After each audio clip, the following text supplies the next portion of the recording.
Alhamdulillahi Rabbil Alamin. Ar-Rahmanir Rahim. Maliki Yawmiddin. Iyyaka na'budu wa iyyaka nasta'in. Ihdinas siratal mustaqim.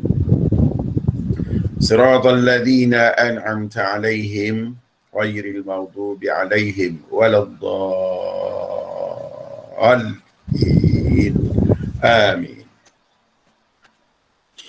أعوذ بالله من الشيطان الرجيم بسم الله الرحمن الرحيم الحمد لله الذي هدانا لهذا نحمده ونستعينه ونستهديه ونستغفره ونعوذ بالله من شرور أنفسنا ومن سيئات أعمالنا من يهده الله فلا مضل له ومن يضلل فلا هادي له أشهد أن لا إله إلا الله وحده لا شريك له وأشهد أن محمدا عبده ورسوله سبحانك لا علم لنا إلا ما علمتنا إنك أنت العليم الحكيم رب اشرح لي صدري ويسر لي أمري واحلل عقدة من لساني يفقهوا قولي لا حول ولا قوة إلا بالله العالي العظيم أستغفر الله العظيم. Alhamdulillah, syukur kehadrat Allah Subhanahu wa ta'ala, sebaik-baik pencipta, sebaik-baik Tuhan, sebesar-besar pemerintah, seagung-agung penguasa, sehebat-hebat pemilik, sehebat-hebat yang mentadbir, dan dialah sebaik-baik pengajar, iaitu sebaik-baik mursyid yang daripada kita sebelum wujud sampai sekarang dia ajar kita satu-satu daripada kosong sampailah kepada apa yang dia kehendaki. Maka tak ada satu benda atas dunia ni boleh terlepas daripada ajaran Tuhan. Daripada makhluk yang tak berakal kepada makhluk yang berakal, semuanya telah diajar satu persatu. Hanya semata-mata kerana dia nak memperkenalkan siapa dia sebagai Tuhan. Hanya kerana dia nak menzahirkan sifat-sifat sempurna dia untuk kita ketahui, untuk kita rasai. Dan hanya kerana cinta dan kasihnya yang terlampau hebat, maka kitalah yang menjadi hamba yang dapat mempelajari, mengetahui, mengenali, memahami semua perkara. Cuma satu je permasalahan kita. Kita suka perasan. No? Yang pandai, dia duduk perasan dengan pandai dia. Yang rajin, dia duduk perasan dengan rajin dia. Yang bijak, dia duduk perasan dengan bijak dia. Yang hebat, dia duduk perasan dengan hebat dia. Tak habis-habis dengan sangka dan perasan. Bila nak settle bab sangka dan perasan ni? Bila nak hilang daripada diri kita?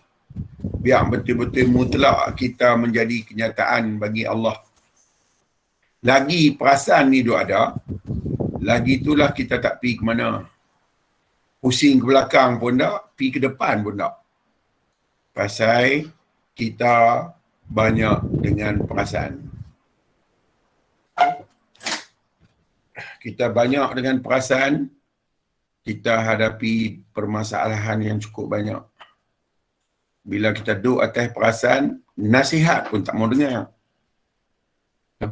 Kita nasihat, orang bagi nasihat pun kita buat tak tahu. Kita rasa macam kita dah tak payah terima nasihat. Pasal apa? Pasal perasaan punya hal. No? Jadi buang-buanglah semua perasaan-perasaan ni. Last sekali terlupa kata kita rupanya perasaan hidup. Sebenarnya kita nak kena mati.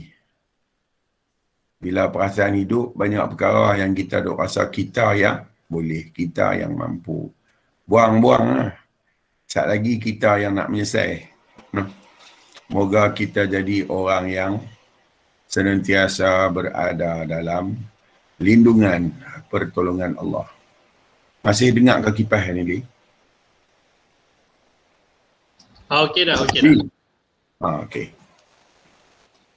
Li, Okey dah. Li macam pi mana, duduk di mana ni ke?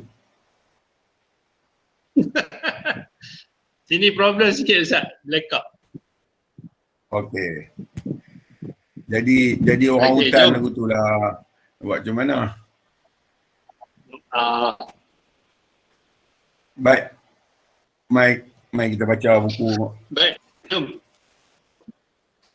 Mai kita baca Al-Hikam, Al-Hikam. 153. Syarah 150.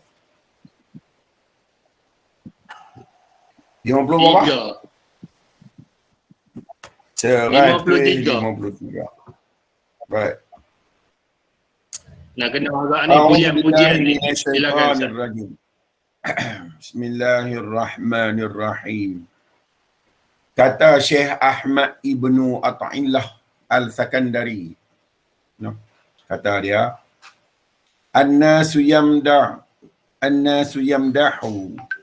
nakalima yadhunnuhu nahu fika fakun anta dhamma li nafsika lima ta'lamuhu minhu. Kata dia, orang-orang memuji padamu disebabkan oleh apa yang mereka sangka padamu. Betul tak? Betul tak? Awal-awal saya kata tadi sangka. Syekh ni pun habaq pasal sangka juga. Nampak?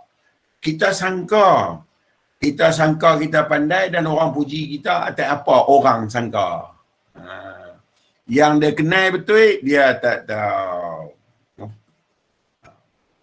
Kerana itu engkau harus mencela dirimu. Jangan duk bagi melampau. Jangan duk habaq kata dia tu hebat. Kutuk-kutuk bagi dia reda sikit. Bagi dia rasa remuk redam macam dia tak ada nilai. Dan kerana apa-apa yang dibenar-benarkan engkau ketahui. Apa-apa yang benar-benar engkau ketahui pada dirimu. Orang habaq kita bagus, kita kutuk. Bagus apa? Kita hidup dengan najis, bagus apa? Kita hidup dengan najis. Pertama, najis besar. Ada dalam perut kita. Kita hidup dengan najis itulah. Tiba-tiba orang puji segaknya Ustaz Wan. Contoh segak sungguhlah Ustaz Wan ni. Saya suka dia sebab dia macam segak lah. Kita kutuklah. Cuba hang tengok diri hang pada mula-mula kejadian. Waktu bernama mudrah. Mula-mula nama nutfah, air mani. Lepas tu nama alaqah, darah. Lepas tu nama mudrah, daging. Daging yang dipepak-pepak. Kita ambil waktu jadi mudrah tu, kita letak atas pinggan. Tak lebih daripada bentuk perut ikan kembung. Macam tu kita nak megah kata kita segak ke? No? Kita nak megah kata kita segak, kita cantik ke? Tak lebih daripada rupa perut ikan kembung. Waktu jadi mudrah. Pasal apa lah ni bila orang puji kita perasan pasal apa? No? Masa jadi nutfah, langsung tak ada apa. Ada kepala, ada motor, ada nukleus. No? Kepala ni tukang bawa ni benih orang lelaki-lelaki. Nama dia mani. Nama dia nutfah. Kepala ni tukang bawa genetik keturunan. Duduk di kepala. Bawah sikit pada kepala tu, dalam tu ada nukleus. Tempat benih tu duduk makan. Dengan nukleus tu dia duduk makan. Dia duduk makanan dia. Ujung sikit ada motor nak gerakkan ekor. Nama dia mitokondria. Yang tu saja ada kat kita.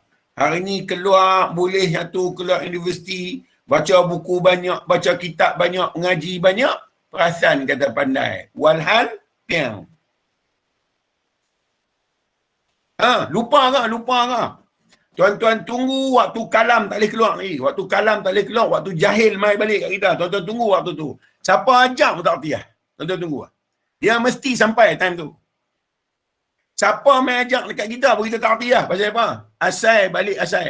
Kita asal jahil, ketika itu kita kembali menjadi jahil. Cuma ingat yang ni banyak-banyak. Tak kenalah ada perasaan. Kita tak ingat, aku hantar mengaji lama lu kat 20 tahun. Habis kalau 20 tahun, siapa? Hantar mati. Kena ingat yang ni. Sebab tu dia kata, orang muji padamu sebabkan apa yang mereka sangka ada padamu. Sangka kita ni pandai, rupanya jahil. Sangka kita ni kuat, rupanya lemah. Sangka kita ni kaya, rupanya papa. Sangka kita ni mulia, rupanya kita ni hina. Jadi orang puji kerana sangkaan dia. Pasal apa sangkaan dia? Pasal dia tutup apa yang Tuhan ajar kat dia. Dia tutup sendiri ilmu dia.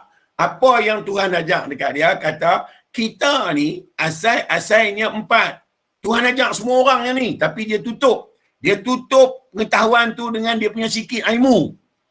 Dengan dia rasa dia pandai sikit, dia tutup sendiri. Dia tak nampak keadaan asal dia. Mula-mula kita ni lemah. Mula-mula kejadian kita lemah. Apa bukti? Tuhan kena tolong kita. Tuhan kena bantu kita daripada bapa masuk dalam perut mak. Tuhan kena tolong. Kalau Tuhan tak tolong, kita tak boleh masuk. Tu kita lupa waktu kita lemah tu, kita lupa. Kita ingat kita main, kita boleh berjalan, kita ingat kita hebat. Wahai kita cukup lemah, jalan tak boleh. Tuhan kata subhanallazi asra bi 'abdi. Maha suci aku yang telah memperjalankan hamba aku. Dia lupa tu. Ni perangai lupa ni mulut katok dengan kayu kan. Lepas tu belagak tu. Dia lupa, dia belagak dengan apa yang ada kat dia sikit. Lepas tu orang puji, dia seronok. La ilaha illallah. Kedua, kita dalam keadaan bodoh. Nak pergi kok mana kita pun tak tahu. Tahu? Kita masuk dalam perut mak kita. Kita bukan tahu tak nak pergi kok mana kalau Tuhan tak tolong. Kita nak pergi kok mana? Otak tak ada, apa pun tak ada. Yang kita boleh bergerak kerana dia tolong. Dia tolong bagi kita pandu arah ke mana kita nak pergi. Dia tolong bagi kita boleh jumpa, bagi kita boleh senyawa. Dia tolong. Hari ni kita pandai sikit, lupa kata Tuhan tolong kita. Ni sangka ni. Sampailah ni, Tuhan duk tolong, tak berhenti. Asalnya kita ni papa ke dana. Hari ni mai-mai ada harta sikit, lupa kita papa ke dana. Lepas tu orang puji kita kaya sikit, kita syok. Dan asal kita hina. Bukan ada kemuliaan pun. Hari ni ada pangkat sikit, ada gelaran sikit, lupa asal. Wahai kita hina sehina-hina barang.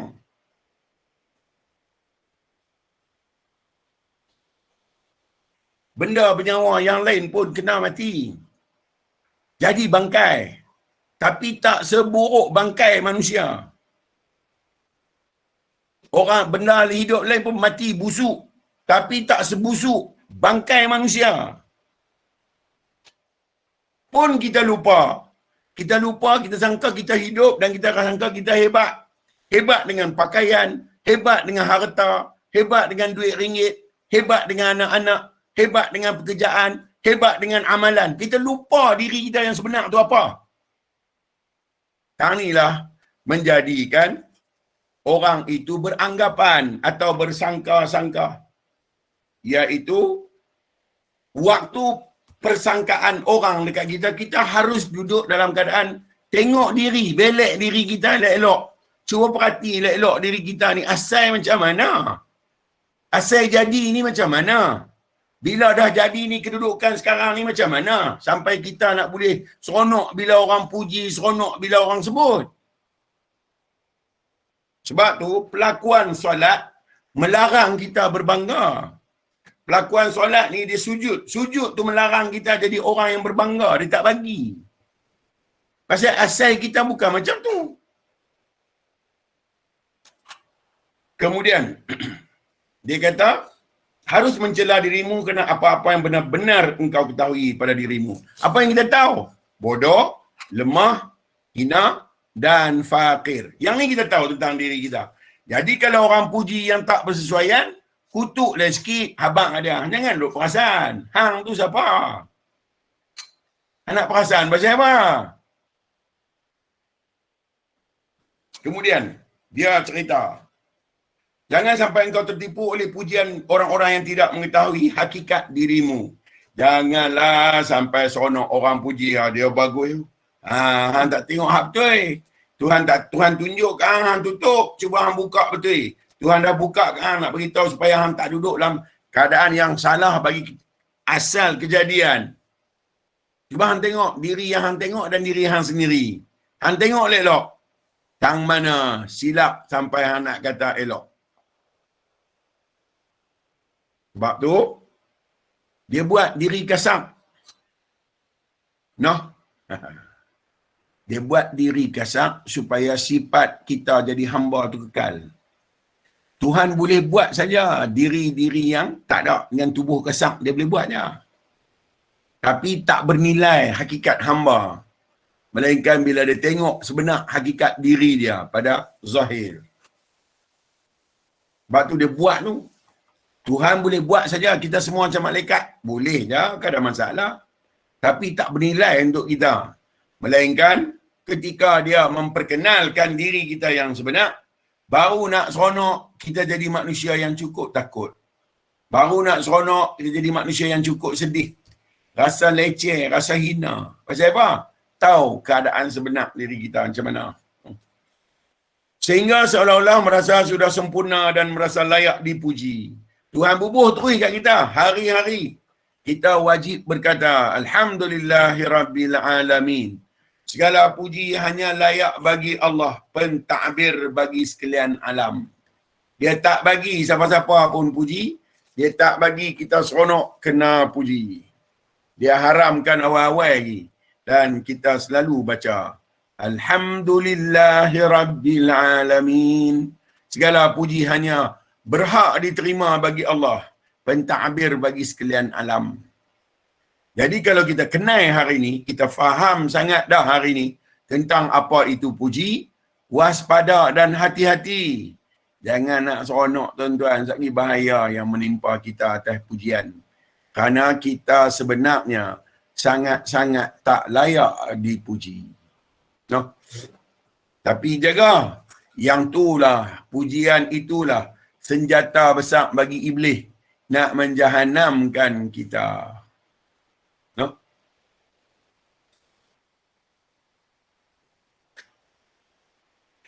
Bahkan sebaliknya dari itu engkau harus berdoa. Dia ajak doa terus.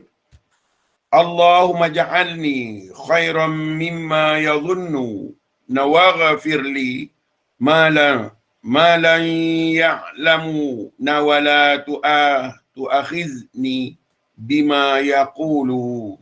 Kata dia, ya Allah, jadikanlah aku lebih baik daripada apa yang mereka sangka dan ampunkan bagiku apa-apa dosa yang tidak mereka ketahui dan jangan dituntut dengan apa yang mereka katakan. Minta doa, buatlah aku lebih baik daripada apa mereka sangka. Mereka sangka aku macam tu, sebenarnya dah aku teruk. Tuhan bagilah aku boleh rasa aku ni berbaloi jadi hamba kerana aku mengetahui hakikat aku Tuhan. Ampunkan apa-apa kesalahan yang aku buat yang mereka tak tahu. Dan jangan dituntut. Jangan dituntut dengan apa yang mereka katakan. Mereka kata aku bagus, jangan hang tuntut dekat aku. Mereka kata hang bagus, hang rasa hang bagus kah? Aku nak tuntut dekat hang. Mana bagus hang ni? Janganlah tuntut Tuhan. Aku tahu semua ni mutlak mai dari hang.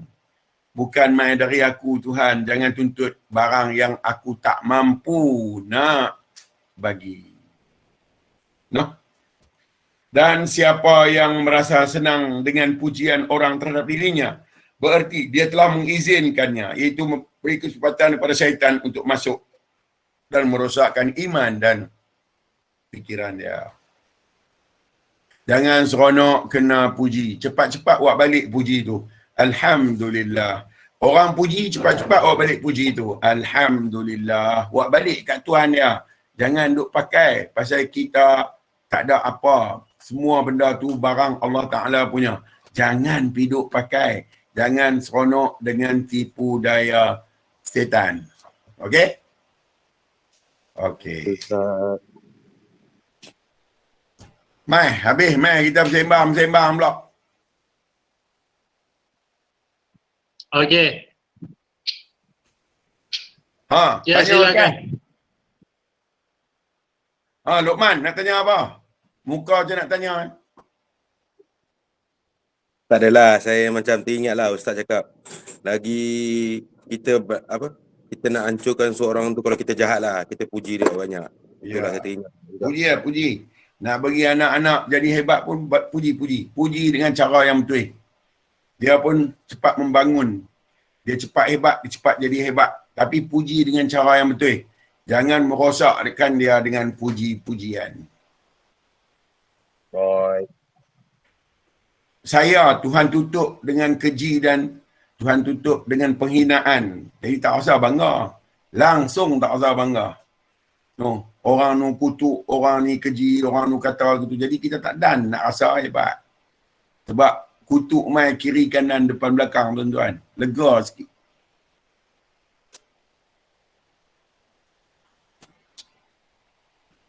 Kalau dia puji, habis. Saya dengan setan jadi dua beradik lah. Ni Allah Ta'ala masih sayangkan saya. Dia letaklah kutukan yang menjadikan kita sedap diri. Tak kena nak melambung sangat.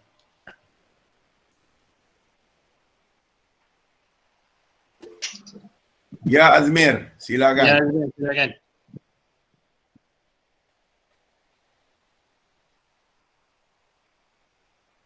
Mikrofon.